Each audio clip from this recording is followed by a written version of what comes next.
Live! Happy Memorial Day! This is episode number 12 of Savages in the Bronx, live from Studio 54 in New Jersey and REM Studio in Staten Island, New York, airing exclusively on Twitch and powered by StreamYard.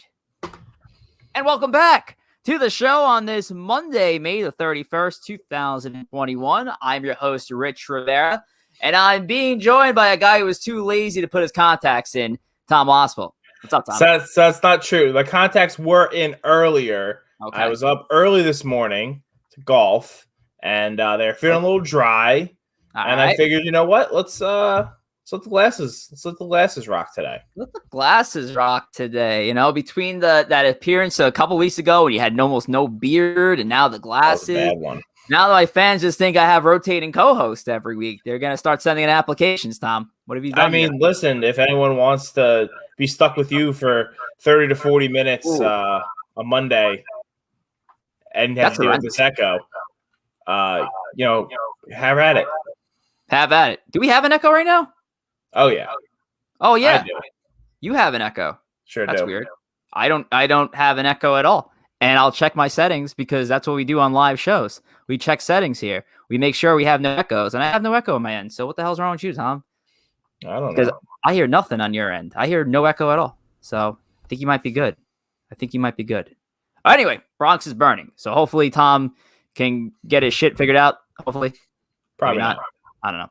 Nope. Bronx is burning, though. And it kind of is because the Yankees have not played good lately, Thomas. Including today's game. They dropped to the Rays 3-1 at the stadium. Jameson Tyone. Valiant effort against the now first place Tampa Bay Rays. 5 innings pitched, 3 earned runs. Yankees offense was stagnant, to say the least. Yeah, they're bad now. It's funny how much of a difference a week makes. Last week we were feeling great. We were thinking we just came off sweeping the White Sox. You couldn't feel better about the team. I think we, in hindsight, we were really covering up a lot of problems the team was having. The team still wasn't scoring because the pitching was so good. They were getting some timely hits. They were hitting some timely home runs. And now without that, you get swept in Detroit. They look dead. They look dead against Toronto. They look dead again today. It's like a lifeless team. Not good. And this is kind of going back to the team we saw early in April, the team that me and Tom were shitting on heading into our monthly 9 up, 9 down, which of course we're having shortly. And we will not spare any expense on this team once again. But hey, we do have guys in the chat that are commenting on our Yankees, including M Took45, who says fire Thames. I don't know how much failure we need. And then Riff0302, my buddy Mike, goes burn the stadium down. Well, that seems a bit much. But just listen, we talked about it before. I know what was it, like 6 weeks ago or so when we had Joe Rivera on, and we were saying how the team is they're kind of just built to hit home runs. That's all they do. And if you listen to enough Yankee games, you'll hear Kay talk about it. That's the way that they design the teams to hit home runs. But when you're not hitting home runs, you're not doing anything. No. You see the Rays play, and it's just such a more fun brand of baseball to watch. They're stealing bases. They're putting guys in motion. It's just if you're not hitting home runs, they can manufacture runs. The Yankees can't do that right now. And they're basically running a minor league lineup out there. It's embarrassing. And it's crazy because cross town, the Mets will literally say that they're running out of minor league lineup, but they're still in first place. It's funny. I was golfing with one of my buddies today who I said the Yankees are running a minor league lineup. And then he said, well, look what the Mets are doing. And I said, well, the Mets are a minor league franchise. So, yeah. But again, still in first place. I have to ask you, Thomas, though, the Yankees, you just mentioned, should be a team that should be leading the league in home run because that's how the team is built. Where do you think they lay among all of baseball? I'm going to just take a guess and say 23rd. You don't really have much of a heart, though. They're actually 13th. They're tied for 13th in home runs, which is not as bad as you would think. 62 home runs. Judges hit a bunch. The leader, Atlanta Braves, with 81. Now, take it for what you want. Obviously, home runs are nice, but like this team is just, again, a poorly structured team, and they're once again playing poor baseball, unfortunately, because, about a week ago, I had great things to talk about on this team. And I was telling you, and you were talking before we went on the air, like, hey, I'm actually excited to do this 9 up, 9 down because I have so much high praise to give to this Yankees team, and now it's a little befuddled. I'm a little disappointed now. Yeah, I mean, last week it was like, oh, we're gonna have a tie for first with everyone, and now it's everyone's tied back at the bottom. It's funny how much a week the difference makes. They've lost now 6 of 7, and again getting swept by Detroit is just embarrassing. It's embarrassing. Getting swept by the Tigers, that was just and that loss they took the other day on the walk-off homer from Grossman. And again, you want to point fingers to Boone and not leaving Chapman in the game or bringing in Wilson, who struggled. The Yankees still scored 2 runs against the Detroit Tigers. That's the problem. Yep, and you can point fingers at the umpires. Wilson had that last strikeout. He struck him out. There was a third strike that wasn't called, but it wasn't called. And then it was one of those things, like, I remember seeing it, and then you just knew, like, I don't know if you've seen that Twitter account. It's like baseball, like images before like a bad event or whatever it's called. And it's like great Twitter handle. Love that. After I saw that strike not called, you just kind of got the feeling like, yep, it's gonna happen now. It's gonna happen. That's just shit hits the fan. But yes, the Yankees are in third place right now in the division, 29-25, 5.5 games back of Tampa Bay, that has just been stark hot right now. Won 16 of their last 17 games. They've been incredible. They are hot as the life of Espo, my co-host from Leading Off, chimes into the chat. This is the first time I think Espo's been in our Savages in the Bronx chat. So thanks for the support, Espo. Appreciate it. Took you fucking 12 episodes to join in. Appreciate it, though. Thanks, man. Injury notes real quick. Of course, you just mentioned Justin Wilson. He landed on the 10-day IL after that loss with right hamstring strain. Corey Kluber with the subscapular strain, which is obviously a brutal loss for this team. And it's an unfortunate setback for a guy who looked like he was clinging on to those Cy Young years with this Yankee team. And again, another guy we had high praise for goes on the IL the next day after we host Savages in the Bronx last week. Such a crazy thing. Yeah, plus Voit also going out. I think what's really been proven over this week is how thin the Yankees really are. When everyone was there, we looked pretty good. When you lose some guys, Stanton was out, now Voigt's out. Even just the rotation without Kluber, you just feel like that you're looking behind Cole, and Herman has been good, but how much you trust him. Montgomery's been up and down at times. Right. Now you got possibly Davey in there or Mike King. I don't know. You just don't have a lot of confidence as much as you did and even Kluber, who was a big question mark going into the season, and then same thing with Voit.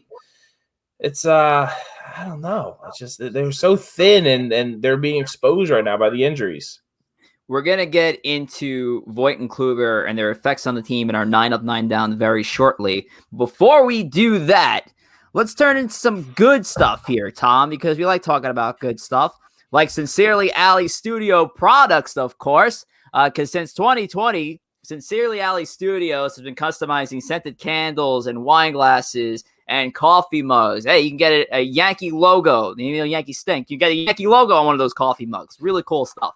But it wasn't beach season this past weekend, Tom. A lot of rain coming in, hitting us hard on the East Coast. But lighting up one of Allie's candles, Don't Be a Salty Beach, almost took me to the beach again. And we're getting there. We're getting that hot weather again. But when we get those 90-plus degree beach days, I'm just going to be dreaming about the beach, lining up one of Allie's candles. And, of course, watching the Yankees hopefully win some more games. So if you want to decompress the right way, you can go follow Sincerely Ali Studio at sincerely.ali, and that's with 2 E's on Instagram. And you can visit her Etsy page at Sincerely Ali Studio. All things for your self-care needs. Sincerely Ali. And our next segment, of course, is brought to you by Sincerely Allie, which we're going to talk about right now. 9 up, 9 down. Because once again, it's another month that have gone by or almost gone by. Where June 1st is tomorrow, which is crazy in of itself, Tom. Damn, 2021 flying by. But 9 up, 9 down, where we talk about our confidence rankings of the positions on the Yankees. And we do 9 because you group the outfield together, we group the rotation together, we group the bullpen together. So we're going to get into it from our worst to best. And Tom and I, we do our individual rankings. So, Tom, you started off first with your number 9, and we'll go from there. Number 9 is there's number 9, and there's basically a cavern between number 8, and it's first base. And it's because poor Mike Ford is there. He seems like a nice enough guy, Jersey guy. I want to like him. Not a bad looking face. He's so bad, and you feel bad like ripping into a guy, and like all Yankee Twitter and all Yankee fans are ripping into Mike Ford right now. But he's so bad. He's horrible right now, and he does at least play like a decent first base, but it's really tough when you have a power hitting first baseman who can't hit the ball, let alone for power. So I have him in my 9th spot. Mike Ford could be great for Sunday softball. Oh, horrible for the New York Yankees. I also have first base at number 9, and not to just shit on Ford, but kind of shitting on Ford. This first base position has just been a black hole for this team since the start of the season, with Voit going down with the injury, and then not having LeMahieu there, having Forty there, and having Voit back, and Voit did not look 100%. And I don't know if it was a play to the oblique or the oblique thing came out, more recently, but it's been a black hole for the Yankees this season at first base. And you kind of wonder if that's going to be a position they're going to try to upgrade, or at least try to get some flexibility of somebody who can play that position at the trade deadline. It's clearly a need for this team right now because they're just having trouble. So yeah, I agree with you, partner. First base at number 9. At my number 8 spot, I have catcher, which I had pretty high up the last time we did this. I had it at the number 4 position because I was loving what Higgy and Sanchez were doing. Sanchez gave you the pop, but Higgy was great with the defense. And it seems like right now, the catcher spot is a tough position to just watch on the field right now. Yeah, we were all feeling so good. Yankee fans were feeling great about Higgy. He was hitting the power. There was the stats when Cole was pitching. He was like the best hitting catcher on the face of the planet on cold days. They named him basically the starter, kind of the starting catcher, and it just really hasn't been the same since. Gary's had some flashes. He has put some good at bats together recently. But it's still not a position that really inspires a lot of confidence. All right. Who do you have at your number 7? I'm going to be honest. I don't know because I have my list on my phone, which is used as the light right now. So I don't. It's shortstop. Oh, shortstop. Yeah. Gleyber Torres is my number 7 spot. I'm going to need some help with that. All right. We got. And a lot of that is because of him defensively. We talked about at the beginning of the year, the balls hit the Gleyber, you pucker up, you get worried, and we saw it rear its ugly head this weekend. We saw it rear its ugly head again today. There's just nothing that inspires less confidence than when a ball is hit to someone and you just know they're not going to field it, or you worry about it. That is, talk about like Sunday softball. There's always, the kid out in the outfield, like picking grass, and you're like, oh, ball's hit to that kid. Yeah. We're in some trouble here. I kind of feel that way again about Gleyber Torres at shortstop. Ball's hit to him, and it's, how are we going to mess this up? And it's funny because I guess we're just New Yorkers being New Yorkers, and we just love shitting on our team. But it's also, I think, Fernando Tatis Jr. leads the league in errors at shortstop, yet everybody fucking loves Fernando Tatis Jr. He's so overrated, but that's fine. Whoa, overrated. He's also he just said how horribly he is defensively. Overrated. I think he's very overrated. Holy shit! No, my God, I like him. I like what he brings to the game. Don't get me wrong. I love what he brings to the game, but like, he's a very overrated player. And I think if we're gonna go into a leading off type segment right now, the fact that the Padres gave him all that money after like a year and a half of production is insane. But, not my problem. I'm kind of losing my mind here because I'm checking. I don't know why I'm checking ESPN, but I'm checking ESPN. I'm looking up errors, and Tatis is not even on the list at all. He should at least be on the list, and he's not on the list at all. Assume so. Is that baseball so in love with Tatis or covering up his flaws now? I mean, it could be.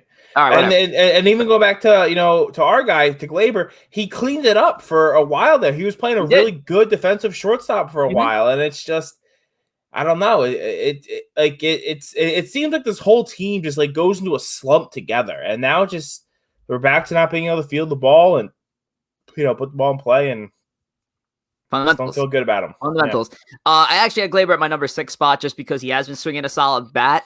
On top of it, of course, the Yankees have not been hitting well overall over the last week, but everybody's kind of stunk the same way. But he has sung a solid bat, and he moves up on my list from the number 9 spot where I had him last. My number 7 spot is actually second base, which I know you have a little higher on your list. Second base, mainly, I mean, obviously DJ hasn't been strong, but also the second base position, another position that's kind of been tossed around. You've seen Rudor there, you see Tyler Wade there. It's also not a position that's had a fortified second baseman where we know it only should be LeMahieu's spot, but it's just how the team's been built, and I have it at the number 7 spot. I think that's fair.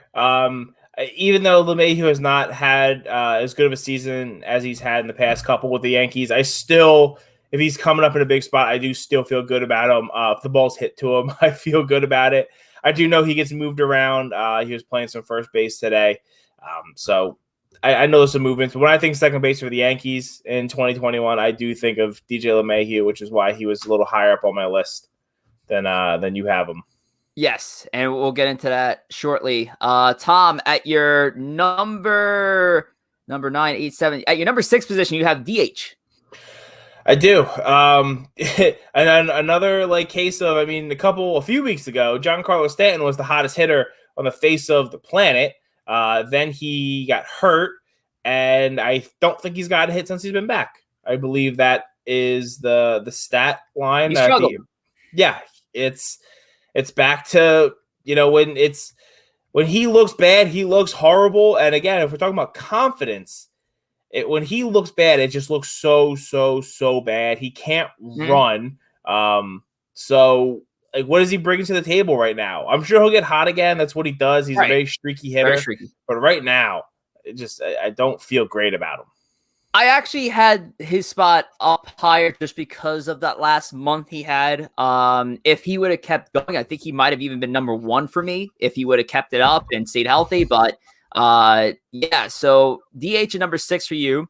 Fair spot. I did mention before I had Glaber shortstop at 6. Number 5 for me is the outfield as a whole. And if it was just Aaron Judge, it'd be higher. But since we grouped the outfield together, it's not. So it sits right in the middle of the pack at number 5. Yeah, again, if it was Judge, it'd be a lot higher. Could be, a top 3 easily. He's still, even though it's at times he doesn't look great, he's still having a really good year. He's still solid out there defensively. But what you're going to get in left field and center field is, who knows? Everyone knows I'm a big Gardner fan, and I love him as a bench piece. But as a starting center fielder, that's a scary thought. Talking about positions they have to pick up, make a trade for. I think center field ranks above first base. I think you can make first base work, but granted, I think first base is a big issue. And then in left field, you got 2 guys who look afraid of the ball, and Clint Frazier and Miguel Andujar. Andujar with the home run today.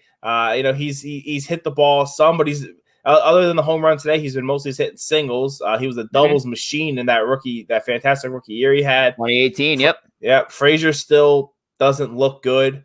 You got Tyler Wade, playing some roles somewhere in the outfield at times. I do feel good about him, at least defensively. With the bat, he's still Tyler Wade. Wish he would learn to bunt. Wish he would learn to just slap the ball. I know that O'Neill talks about it a lot. If he should just, hit the ball on the ground the other way. And he's right. That's just not what baseball is in 2021. I don't know why Tyler Wade is attempting to kind of hit the ball and pull the ball in the air, but That's where we're at this point. Over the last week, everybody looks like Tyler Wade with the bat in their hand. It's actually nuts.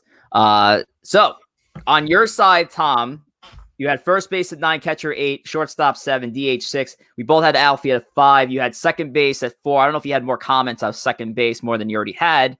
No. Moving down to our 3-2-1, we actually hit it the same, man. A number 3 spot, we both have third base, Gio Urshela.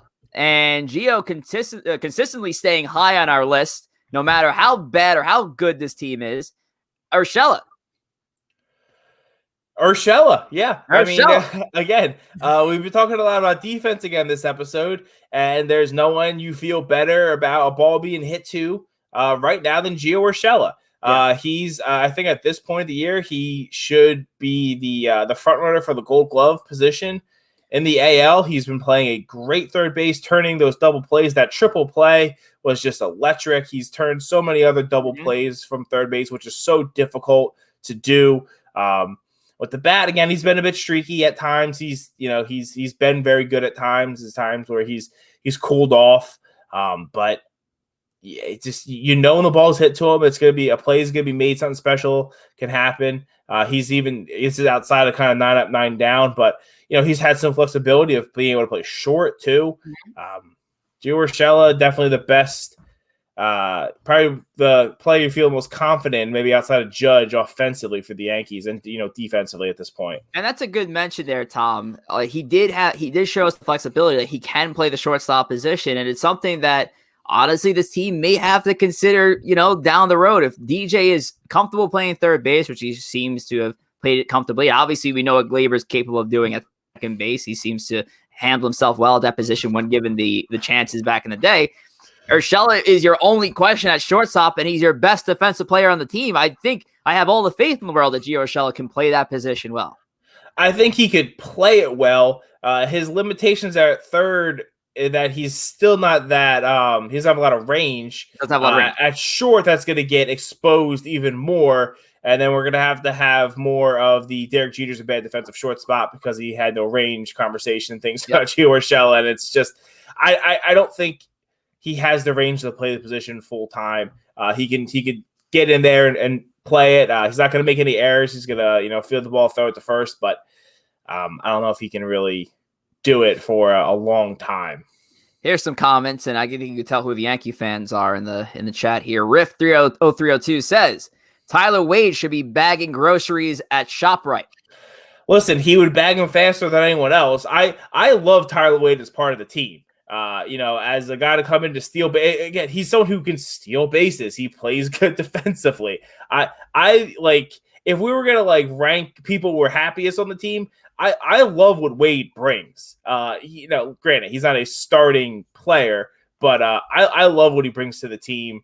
And listen, he would bag those groceries unbelievably fast. I couldn't agree with you more. Speaking of people who are unbelievably fast, the life of Espo. Twins will be sellers. Go big for Buxton? No way. All right.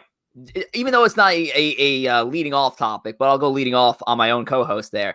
The Twins are not trading Byron Buxton. You ready to fucking mind? Even though he's hurt, he'll come through. Listen, he's the starting center fielder on both our Diamond Dynasty teams. That will be the show, as is almost everybody in the chat. Which is, very nice. If I can get that Byron Buxton, depending on the price, I would love it. He's been hitting a lot of home runs for the New Jersey Jokers, so we'd love that on our squad here. Here's a question: should the Yankees go for Trevor Story or another shortstop at the deadline? They're not going to go for Story. Just I think I forget how his financials work out, but the Yankees aren't going over the salary cap. It's not going to happen. I think with Story, the Rockies would have to eat some money, which I guess they've shown they're willing to do. Granted, he's a great player, but what do? You just bench Gleyber? Are you going to sign? If you're going to trade for Story, knowing you're going to re-sign Story, I guess, but right now he doesn't fit. You're going to have to sit Gleyber, in which case you're just tossing that investment out. And it's another right-handed bat. So the right-handed bat. Right-handed bat. This team is not this team is not. You shouldn't be building around these right-handed bats, especially when that stadium is meant for left-handed hitters. You need a lefty that's not named Joey Gallo. Yeah, I mean, it's funny. It sounds like Bronx is burning, right? The team really does almost need to get kind of broken up and rebuilt because it's just the way it's put together is not. We talked about it with Joe over a month ago. It's not Yes. put together right for that team, for that stadium, and there's really no way out of that other than trading a bunch of guys and a bit of a restart, which is it's scary for a team that's supposed to be win now and they have the talent to win now, and when they're all clicking they can win now, but when one thing is off they fall apart. It's incredible. This team could either have what it takes to win a World Series, depending on how the rest of the season shakes out, or this team should be blowing it up after the season's over. So it's nuts. It really is. To wrap up our 9 up, 9 down, because we're not done. Respectively, Tom and I both had the bullpen at number 2 and the starting rotation at number 1. Yeah, I was close to putting the bullpen at 1 with Kluber going down. But the rotation's still been good. They've pitched good games. It wasn't the rotation's fault we got swept by Detroit. They threw good games. Tyone threw a representable game today. Yes.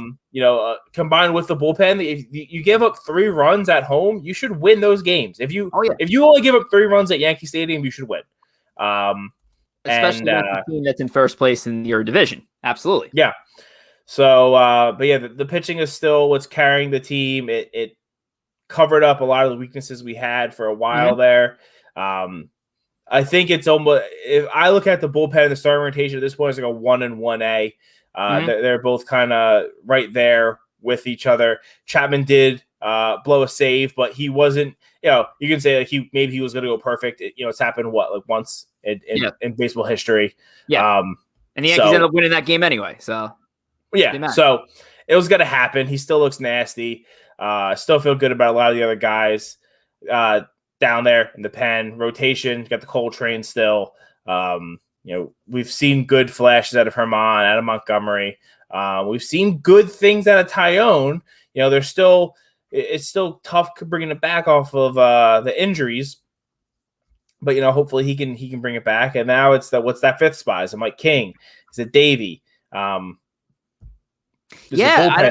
don't know who else would be kicking around besides those two. I feel like at this rate, you kind of have to, ride it with one of Debbie or King. I like the idea of giving Debbie the keys right now and seeing what can happen. Obviously, his first start wasn't that great, but here are the Yankees sitting at might as well. 4th. No, not really. Third in baseball, tied with the Dodgers. The Dodgers at a 3.20 ERA for the team. Still. They're still up there. And the Mets, respectively, 3.09 ERA and number 2. That's pretty cool. But yeah, those New York teams are up there. So yeah, it's crazy. But I give the Yankees the number 1 spot with their rotation.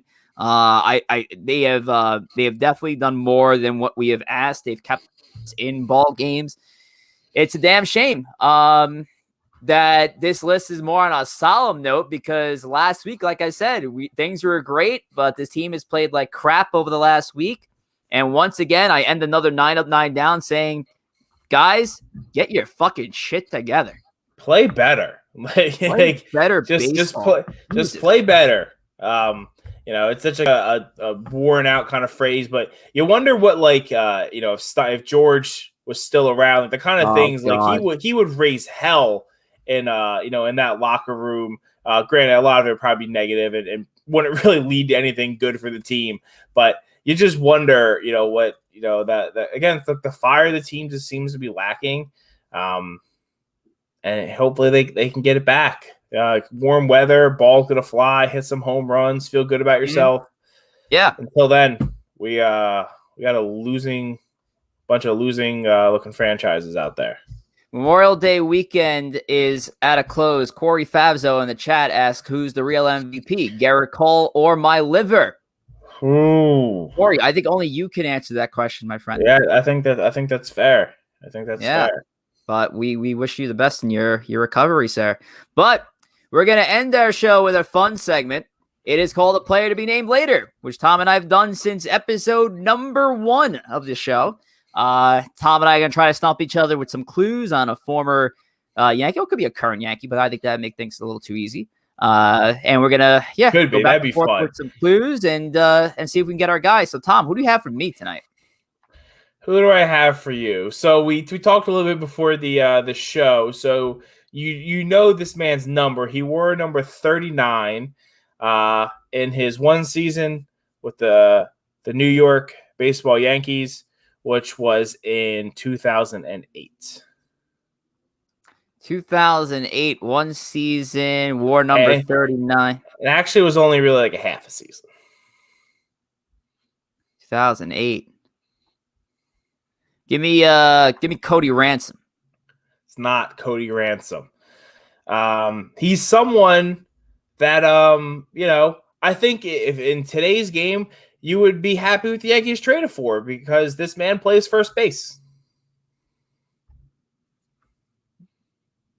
Oh, this man plays first base. Oh, my guy plays first. Okay. This guy plays first base. First base 39, 2008, and only 2008, correct? Yes.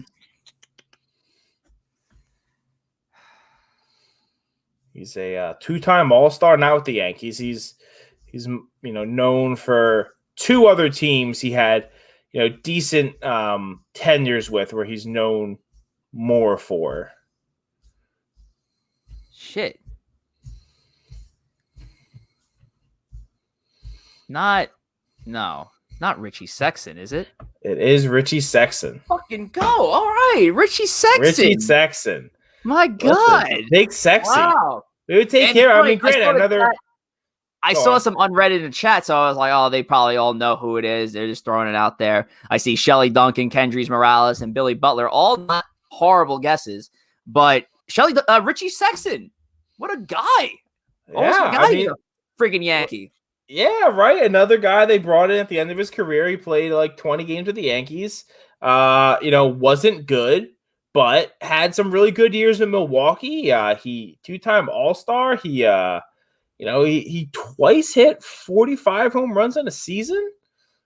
Can you imagine? That would be so nice right now. Or I guess it would just be Luke Voigt, basically, is what that would be. But I love it. Richie Sexson, man. Richie Sexson. I love it, man. Also, great first name. Just a great first name. I love that. I appreciate that. All right, Tom. You're a clown. I am. Tom, your guy also played some first base. Okay. But with the Yankees, he only played. No, he did play a little first base with the Yankees, but he did play some corner outfield too. So he played corner outfield and first base with the Yankees. And in the seasons he played in was 2008 and 2009. So the same teams are Richie Sexson. No, it's not Richie Sexson, obviously. Maybe something. God. So the same team as that. Did he take playing time from Richie Sexson? Is like the real question. I mean, he should have taken playing time for Richie Sexson. Oh man. Give me a number. Sure. He actually wore two numbers with the Yankees. In 2008, he wore the number 29, and in 2009, he wore the number 22. Tom, an outfielder wearing 22. Oh my God! I New York Yankees. It's Jacoby Ellsbury. It's not. Oh, absolutely not. But I was guessing this guy's. Give me one more. All right, so this guy, he didn't start or finish his career with the Yankees. In fact, he played 12 seasons in the big leagues, most notably with the San Diego Padres for 5 years and the Pittsburgh Pirates for 3 years. Before he was a Yankee, he was a Pirate. I was going to say, that made me think of, is it the X-Man? Is it Xavier Nady? It's Xavier Nady. I think Nady.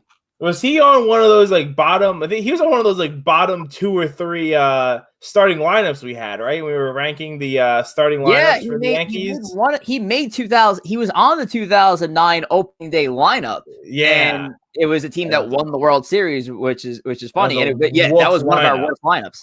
Yeah, but that's kind of I was thinking about that. Yeah, it's funny you said how he was a Padre for longer than he was a Pirate. I remember him as a Pirate. Just for some reason, like Xavier Nady, I think Pirates. I agree. Those over 3 years. So I agree, and I think he is his best body of work might have been with the Pirates, just looking at his career stats. But yeah, Nady brought on in 2009 as the kept in 2000. Well, he started in 2000, but he was supposed to be the Yankees starting left fielder in 2009. However, the Yankees did sign somebody that could have helped him in the outfield, but he was going to be a bench guy, play a little outfield, a little first base, and ended up taking over Nady's role in the starting outfield, won the World Series with the team that year. Who was that guy? Thomas? Hideki Matsu. No, it's not. No, obviously not. Nick Swisher. Yeah. Nick Swisher was that Swisher-lish. Swisher came in and took over the role that Nady was supposed to play in. But Xavier Nady is our guy tonight on a player to be named later. And on that note, tonight's show is over. So, Thomas, it was fun like always. We'll see you here for another episode of Savages in the Bronx. And before we do that, we like to shout out and send our thank yous out there. So, Tom, anybody you want to thank? I want to thank the Detroit Tigers for exposing the Yankees as frauds over the weekend. And hopefully that causes them to make some changes. Good. I like that. Let's hope the Yankees turn this sinking ship around once again. Hopefully they will persevere through some of these injuries they've had. Obviously, I want to thank all of you for joining. We had a nice crowd tonight for Savages in the Bronx. I want to thank all our viewers and our Twitch chatters. And great to see you guys all. Hopefully you had a happy Memorial Day weekend. Obviously, want to shout out all the troops, all the men and women who have protected our country over the years and unfortunately gave our lives. And this is why we have this holiday. But we should be celebrating your memory every day, no matter what. And we thank you. We love you for all your service that you've done for our country. But for the rest of you, we'll see you here next week on Savages in the Bronx at 8 p.m. Eastern time on Twitch. Take care.